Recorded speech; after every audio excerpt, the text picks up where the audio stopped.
शारदे का स्तवन करता हूँ, मंचस्थ मनीषियों का अभिवादन करता हूँ। आप सबका मैं हार्दिक अभिनंदन करता हूँ और बधाई देता हूँ प्रवीण जी को इस जन्मदिवस की, नहीं जन्मोत्सव की। हाँ, किसी कोई भी नाम ले ले, लेकिन मकसद एक ही होता है कि हम आपके जन्मदिन पर शुभकामना अर्पित करते हैं और इसी तरह से आप यशस्वी हों। और जैसे शिक्षा क्षेत्र में और आपने कदम रखा है तो निश्चित रूप से आप तो हमारे देश की नई पीढ़ी का और एक प्रकार से सृजन कर रहे हैं, उन्नयन कर रहे हैं, उत्थान करने में लगे हुए हैं। ये एक बहुत महत्वपूर्ण काम है। मैं आपको बधाई देते हुए और 4 पंक्तियां आपको बधाई स्वरूप निवेदन करना चाहता हूँ कि परिवार हंसे भी हंसे बिकसे, खुशियों से हरी भरी हो फुलवारी। परिवार हंसे भी हंसे बिकसे, खुशियों से हरी भरी हो फुलवारी। और हर्ष के पंछी सदा चाह के, माह के नित कीर्ति की केशर क्यारी। हर्ष के पंछी सदा चाह के, माह के नित कीर्ति की केशर क्यारी। और शिक्षा के क्षेत्र में नाम रहे सदा, आरती आपकी जाए उतारी। और जन्मोत्सव के शुभ अवसर पे परमेश्वर से विनती है हमारी। जन्मोत्सव के शुभ अवसर पे और यह मंगल कामना। धन्यवाद। आइए, अभी वो कहाँ गए हमारे योगेश जी? वो बता रहे थे केवल आशीर्वाद लेना है, मतलब समझ रहे हैं कि ज्यादा नहीं पढ़ना। और हर्ष जी ने वैसे भी कान में बता दिया जाए, जब कोई आपको माला पहना दे तो मेरे समाप्त तो बलबीर जी ने माला पहना दी। लेकिन अब फिर भी असल में ये केवल यही समस्या नहीं, हमारे घर की भी यही समस्या है। तो अब मैं क्या पढ़ूं ये मेरी समझ में नहीं आता है, क्योंकि पहला कारण तो सब विषयों पर सब पढ़ चुके हैं आप सब, मेरे लिए कोई विषय नहीं छोड़ा। और दूसरा क्या है, अगर मैं श्रृंगार पढ़ने का मन बनाऊं तो हमारे शिष्य लोग ये सब यहाँ बैठे सब गुरु जी को कहे, गुरु जी इस उम्र में श्रृंगार, जैसे लगता हम इसी उम्र में पैदा हुए। और अगर मैं रोज पढ़ने की कोशिश करूं तो हमारे बच्चे जो है वो कहते हैं, पिताजी मंच पे ज्यादा चीखा चिल्लाए ना तो जब से हार्ट अटैक हुआ है। तो अब ये दूसरा संकट पैदा हो गया। अब ये हास्य व्यंग अगर मैं पढ़ने शुरू करूं तो सामने तनहा जी बैठे हैं, मेरे लिए कुछ छोड़ो। अनुरागी जी वही वाले शिष्य हैं, की बात भी लगती है। तो मैं क्या पढ़ूं क्या न पढ़ूं ये बड़ा। तो अब मैं एक अध्यक्ष भी हूँ तो मैं ज्यादा पढ़ने की अपेक्षा भी नहीं रही जाती। अब मैं पढ़ता नहीं हूँ, मैं पढ़ना सिखाता हूँ। अब गुरु तो मानते हैं, तो मैं लिखना और पढ़ना कविता का अब सोचता हूँ तो कैसे कैसे मैंने कुछ फार्मूले कुछ टिप्स आपको देता हूँ, क्योंकि लेकिन सबने बड़ा मेहनत की हो, बहुत अच्छी अच्छी रचनाएं उमा जी से लेके और आप सब ने जो है वो, और हमारे वो त्रिपाठी जी तो क्या कहने, 2 ही तो व्यक्तित्व इस समय थे जब अतिथि गण नहीं आए थे उस समय। पहले ये मंच पंचानन था, फिर संचालक जी आ गए तो 6 लोग हो गए, सदानंद हो गया है? उसके बाद जो है ये हमारे जब योगेश जी आए पढ़ने लगे, ये बोले भी शामिल हो गए तो ये सप्तऋषि हो गए हम लोग। और इस समय जब अतिथिगण आए तो ये मंच दशानन हो गया।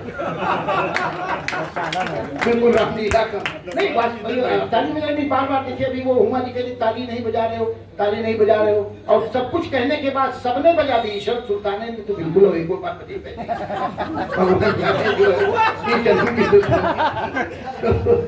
तो वो हमने पूछा भी कि आखिर आप ताली में इशारों पूछा तो नहीं बजा रही आप, तो उन्होंने ऐसे इशारा किया।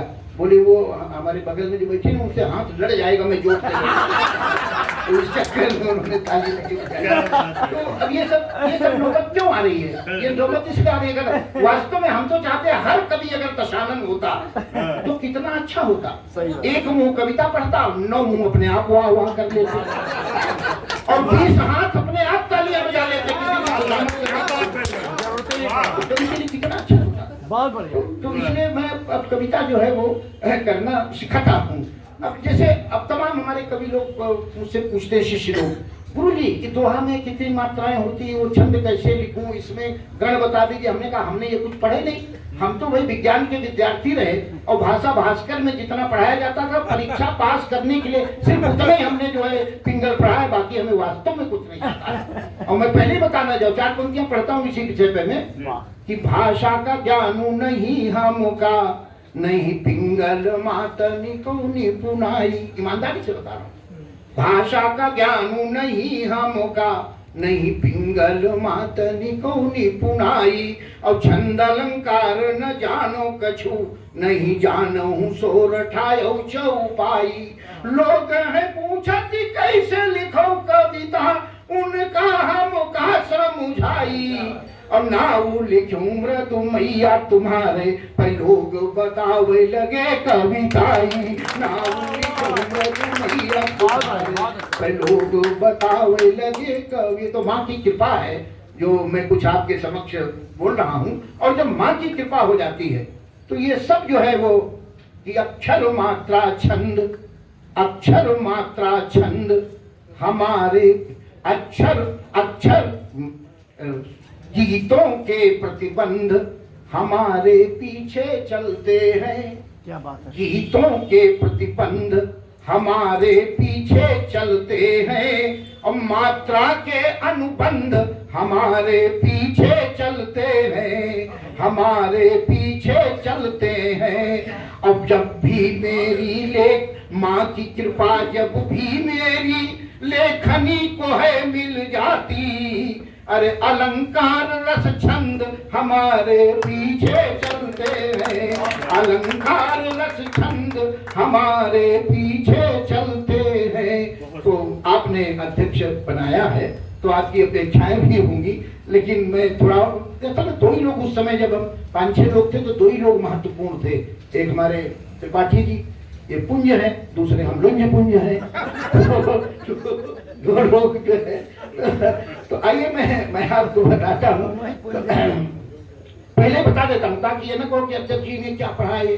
तो इसलिए मैं कैसा पढ़ता हूँ, ज्यादा अपेक्षा मुझसे मत रखना। तब 4 पंक्तियां मैं और निवेदन करता हूँ कि अक्कल के पीछे लिए लठ फिरता हूँ सदा, अक्कल के पीछे लिए लठ फिरता हूँ सदा, फिर भी वो दूर भाग जाती ही निगोरी है। और ईंट है कहीं की और रोड़ा है कहीं का मृदु, अभी तक मैंने तो बंदी मात्र जोड़ी है। और मैं हूँ मूढ़ मूढ़ता सहेली जन्म जात मेरी, मेरी तो परिपक्व बुद्धि बड़ी थोड़ी है। और गोरे चाहे तारे को और ना हमारे, माँ तू शारदा तुम्हारे ही सहारे ना छोड़ी है। गोरे चाहे तारे को और ना हमारे। तो चूंकि मैं ज्यादा कुछ जानता नहीं हूँ साहित्य के, इसलिए लिखना सिखाता हूँ बड़े आसान तरीके से। वो मात्रा छंद सब गिनने की जरूरत नहीं है। आप कुछ मत करो, कोई एक पुराना दोहा उठा लो और उसको अपडेट कर लो, बस कुछ नहीं करना आपको। अब जैसे कबीरदास जी ने लिखा था कि वो पोथी पढ़ी पढ़ जग मुआ, पंडित भया न कोय, और 2.5 आखर प्रेम का पढ़े जो पंडित होए। अब मैं इस दोहे को अपडेट कर रहा हूँ। कोर्स चाट के जग मुआ, अवसर हुआ न कोय। पाठक जी सुनिएगा, बाकी सब श्रोता के लिए यही पाठक है। कोर्स चाट के जग मुआ, अवसर हुआ न कोय, और 2.5 आखर सोर्स का पढ़े सो अवसर हुए। 2.5 आखर सोर्स का। कविता जी का एक और दोहा, अब मान लिया उसमें इसमें तो मात्राओं का ध्यान रख के लिखा है, हमने अपडेट किया है। अब आपको मात्राओं का ध्यान भी नहीं, ज्ञान नहीं, तो क्या करना है, उसको उसके चक्कर में नहीं पड़ना। दोहे को 2 पंक्तियों में अपडेट कर दो और सुनाओ। आज के युग में देखिए, कविता जी का एक दोहा था, साहब से सब होत है, बंदे से न चुनाए, और राई को पर्वत करे, पर्वत राई माए। आपको 5 साल पीछे ले चलता हूँ। पर्वत राय, अब देखिए अपडेट कर रहा हूँ इस दोहे को मैं। पीएम से सब होत है, चेरी कर दे रानी। पीएम से सब होत है, चेरी कर दे रानी, और राई को स्मृति रानी, पर्वत को अडवानी।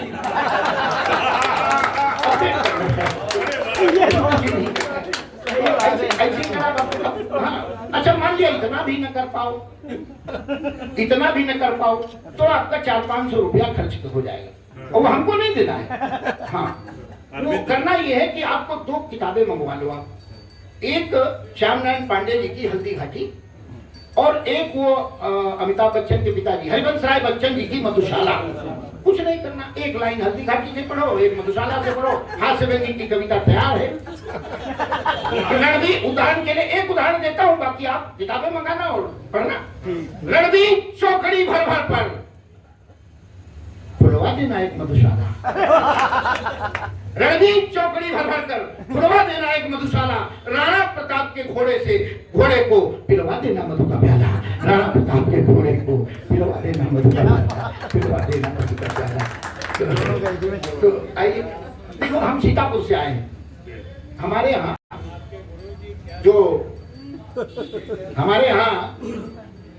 और जिन्होंने वो लिखा है क्या बोलते हैं, कृष्ण ड्रामा चरित, नरोत्तम दास जी, हमारे बाड़ी के थे सिदौरी के। उनका एक बड़ा वायरल छंद है, आज के युग में होता तो वायरल हो जाता वो, कि शीश पगा न जगा तन में प्रभु जाने को आही बसई के ही ग्रामा। एक व्यक्ति गया है वहां मिलने के लिए द्वारिकाधीश से, शीश पगा न जगा तन में प्रभु जाने को आही बसई के ही ग्रामा, धोती फटी सी टटी दुपटी और उपाय उपानो की नहीं सामा, और द्वार खड़ो तुझ दिलबल देख रहो चकिसो वसुधा अविरामा, और पूछत दीन दयाल को धाम बताओ तो आपनो नाम सुदामा। अब मैं इस छंद को अपडेट कर रहा हूँ। अब आज के जो द्वारिकाधीश जिनको हमने यहाँ से चुन के भेजा, अब वो द्वारिकाधीश नहीं है, वो दिल्लीपति है। और वहां मिलने के लिए गांव का बेचारा जिसने उनको वहां तक पहुंचाया, वो जाता है तो होता क्या है, अब वहां पे वो द्वारपाल नहीं है, अब सिक्योरिटी गार्ड है। और वो पहुंचता है तब उस छंद को अपडेट कर रहा हूं मैं। शीश पगा न छगा तन में प्रभु जाने को आही न कारण मोटर। अब दिल्ली में मिलने किसी से पैदल या रिक्शे चले जाओ, शीश पगा न छगा तन में प्रभु जाने को आही न कारण मोटर, और धोती फटी सी लटी दुपटी तन पे वही के न तो कोट न सोटर, तन पे वही के न तो कोट न सोटर, और द्वार खड़ो एक दुर्बल व्यक्ति और रहे लखी आपको फ्लैट व क्वार्टर, और पूछती है प्रभु आपको नाम, पूछती है प्रभु आपको धाम, बतावती है खुद को मृदुओटर, पूछती है प्रभु आपको धाम, बतावती है खुद को मृदुओटर।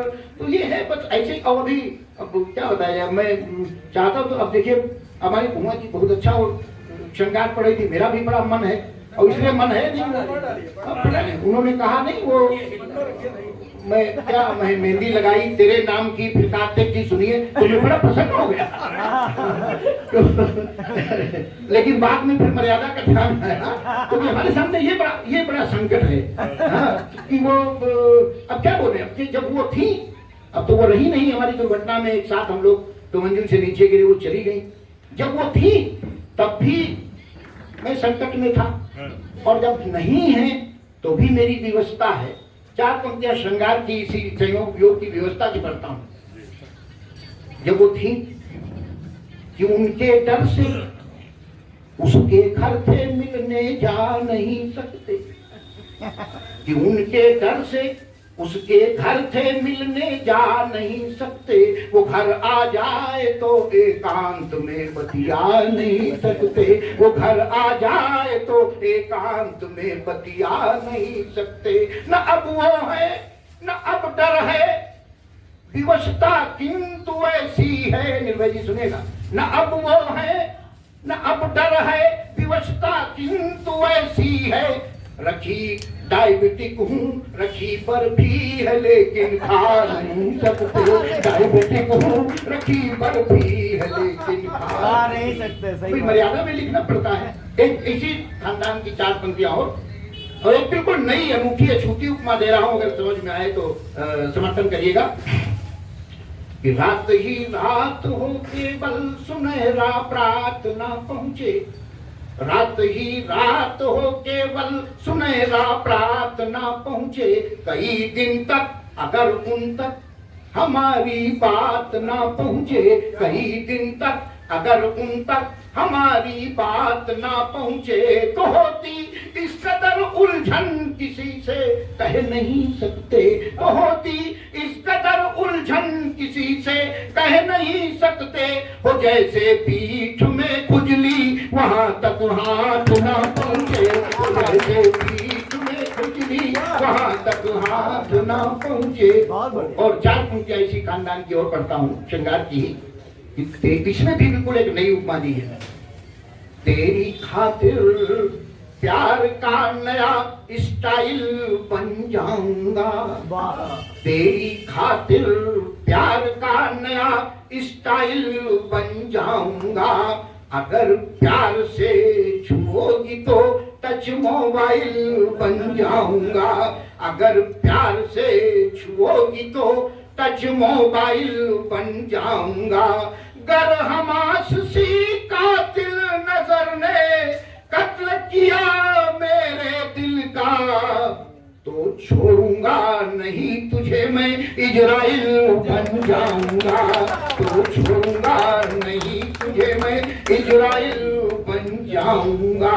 अब हमारा भारत बदल रहा है, बदलती हुई परिस्थितियों का एक मुक्तक भारत के नाम समर्पित करता हूँ, क्योंकि यह श्रृंगार साहब को ओज की ओर जोड़ रहा हूं मैं। अब क्या सुनिएगा कि मिलाकर आंख दुनिया से ये भारत बात करता है, मिलाकर आंख दुनिया से ये भारत बात करता है। पटखनी पर पटखनी दे जो इससे घात करता है, पटखनी पर पटखनी दे जो इससे घात करता है। बुलेट AK-47 की कभी आयात करता था, बुलेट AK-47 की कभी आयात करता था। वो भारत विश्व में ब्रह्मोस का निर्यात करता है, वो भारत विश्व में ब्रह्मो। और मैं अगर वो जो पढ़ना भी चाहूं, अब सामने हमारे राम प्रसाद हाथी खड़ा है और इन्होंने कहा था कि मैं वो हिंदू मुसलमान की बात नहीं करता, और मैं वो लिखूं और न बात करूं तो हमारा वो ये नहीं पूरा होता है, क्योंकि मुझे कष्ट इस बात से होता। अब एक नया शिगुफा हमारे देश में शुरू हो गया, आई लव मोहब्बत। अरे अभी तक क्या कर रहे थे, अभी मोहब्बत हुई क्या? अरे 5-5 बार बाकायदा माइक लगा करके ला इलाहा इल्लल्लाह मोहम्मद रसूलुल्लाह, किसी ने रोका आज तक आपको? अरे हम भी उतना ही प्यार करते हैं जितना आप प्यार करते हो, क्योंकि हम तो अल्लाह ईश्वर तेरा नाम सबको सन्मत दे भगवान, सब में कण कण में जो है वो उसी परमात्मा को देखते हैं। तो यहाँ भेद कहां से आ गया? लेकिन आप मोहम्मद के नाम पे अराजकता और अस्थिरता अगर उत्पन्न करने शुरू करें, गजवाए हिंद के एजेंडे पर काम करना शुरू कर दें, तो भाई कष्ट तो होता ही है। इसलिए मैं 4 पंक्तियां निवेदन करना चाहता हूं, बड़े निवेदन के साथ, विनम्रता के साथ। अब हमारी ईश्वर सुल्ताना जी बैठी हुई हुआ, कौन सा परहेज है आके बताइए। उन्होंने तो सब कुछ देश के नाम समर्पित कर रखा है। ऐसे अगर सब मुसलमान हो जाए तो हमारे लिए भारत ये स्वर्ग हो जाए। तब 4 पंक्तियां पढ़ता हूं कि 33 कोटि देवताओं का उपासक हूं, बैर नहीं किंचित मोहम्मद कुरान से। 33 कोटि देवताओं का उपासक हूं, बैर हमारे 33 करोड़ जहाँ देवता है उसमें एक मोहम्मद साहब, एक हमारे ईसा मसीह जी में क्या फर्क पड़ता है? अरे उनकी भी पूजा कर लेंगे, आरती उतार लेंगे, उपासना कर लेंगे, इबादत कर लेंगे। 4 वेद 6, 7, 18 पुराण, जाने कितने उपनिषद हैं, उसमें एक पवित्र बाइबिल, एक पवित्र कुरान भी मिल जाए, उसका भी पारायण बड़ी श्रद्धा के साथ करते हैं। हमारे लिए क्या फर्क पड़ता है? हमने तो सबको एक माना, वसुधैव कुटुंबकम सर्वे भवन्तु सुखिनः सर्वे सन्तु निरामया। ये नहीं कि ये पूजा करता हो केवल उसके लिए, वो पूजा करता हो केवल हमको मानता तो नहीं तो मानता, ऐसा नहीं है। सबका तब पढ़ता हूँ कि 33 कोटि देवताओं का उपासक हूँ, बैर नहीं किंचित मोहम्मद कुरान से। पढ़ रहा हूँ तो समाप्त कर रहा हूँ जी। वो देख रहा हूँ आ गया समुद्र मेरे के 3 छंद पढ़कर मैं कविता से लूं ब्रेक। 33 कोटि देवताओं का उपासक हूँ, बैर नहीं किंचित मोहम्मद कुरान से। और देश और संस्कृति से जिनको पवित्र प्यार, ऐसे सब बंधुगण प्यारे हमें प्राण से। और गजवाए हिंद का जो सपना है देख रहे, ऐसे सारे दुष्ट चले जाए हिंदुस्तान से। और कर रहिए रहीम रसखान से, तंग कर रहिए रहीम रसखान से। हिंदू हो मुसलमान या की हो ईसाई, हिंदू हो मुसलमान या की हो ईसाई, देशद्रोही निंदनीय, देश प्रेमी पूजनीय है। उदाहरण, मंझन कबीर रस खान ने किया था गुणगान, भारतीयता का अभिनंदनीय है। और मान सिंह जयचंद और जाफर औरंगजेब देशद्रोही रावण से ज्यादा निंदनीय है। और देश हित हेतु हुए हवन हमीद, अशुभाक राम भक्त के समान बंधनीय है। देश हित हेतु हुए हवन हमीद, अशुभाक राम भक्त के समान वंदनीय है। और अंत में एक निवेदन करते हुए अपनी बात समाप्त करना चाहता हूँ कि आयतें कुरान की हूँ, उद्धरण बाइबिल के या वेद वाक्य का सवाल नहीं चाहिए। और पूजा करे कोई या नमाज पढ़े चर्च जाए, किंतु मृदु मन में मलाल नहीं चाहिए। देश है हमारा, इस देश का सपूत मैं हूँ, अरे इसमें तो फर्क एक बाल नहीं चाहिए। और सारे भेदभाव भिन्नताएं भूल गले मिले, भाइयों में झगड़ा बवाल नहीं चाहिए, भाइयों में झगड़ा बवाल। बहुत